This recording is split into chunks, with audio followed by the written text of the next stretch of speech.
when they blaspheme against Allah, they become Allah's enemy. And when they commit crimes against believers, they become the believers' enemies too.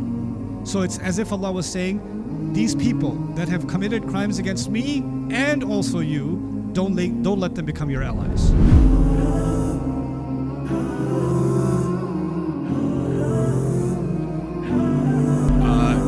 I was wondering about Ayah 14. Yeah.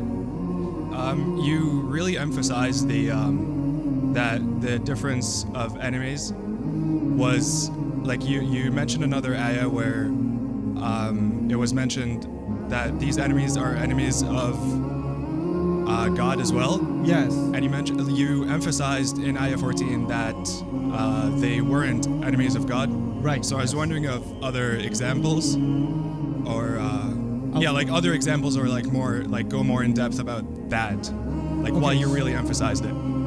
Cool question. Actually, when I was preparing for Surah Al-Mumtahana, that's Surah number 60, that's actually probably the comprehensive place for you to look at, where a distinction is made between our enemy and Allah's enemy and when they're the same. And the phrasing, Allah's enemy, is used very rarely in the Quran. It was used for the Pharaoh. It was used for the ultimate enemies of the prophets.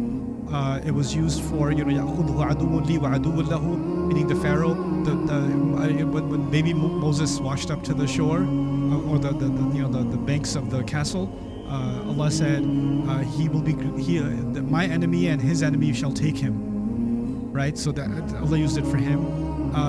Then people among the Israelites who said that we don't like Gabriel. Muhammad apparently receives revelation from Jibreel, which is why we won't accept this religion. Allah says, مَنْ كَانَ عَدُوًّا لِلَّهِ وَمَلَائِكَتِهِ وَرُسُلِهِ وَجِبْرِيلَ وَمِيكَالَ فَإِنَّ اللَّهَ عَدُوٌّ لِلْكَافِرِينَ. That whoever becomes an enemy to Allah's angels and His messengers and Jibreel and Mikael, then Allah is an enemy to them. So Allah being an enemy is a very exclusive, specific, high crime kind of thing that Allah mentions in the Quran. But your enemy, and by the way, interestingly, I didn't emphasize this today, there's a difference between saying your enemy and an enemy to you.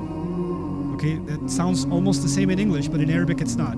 Your enemy means your sworn enemy. That is an enemy, that's your enemy. An enemy to you means they have a potential of being an enemy to you. Some things about them can turn into animosity towards you. So it's actually a lesser degree, and the lesser degree was used in this ayah. Aduwan lakum. Compare this with Surah Al-Mumtahana. Allah says, Aduwi wa aduwakum. Your enemy, like it's more exact. And it started with, my enemy and yours. The last thing I'll say about this, about my enemy and your enemy, is when they blaspheme against Allah, they become Allah's enemy. And when they commit crimes against believers, they become the believers' enemies too. So it's as if Allah was saying, these people that have committed crimes against me and also you, don't let them become your allies. That's what he was saying in Surah number 60. Yeah. I hope that helps a little bit.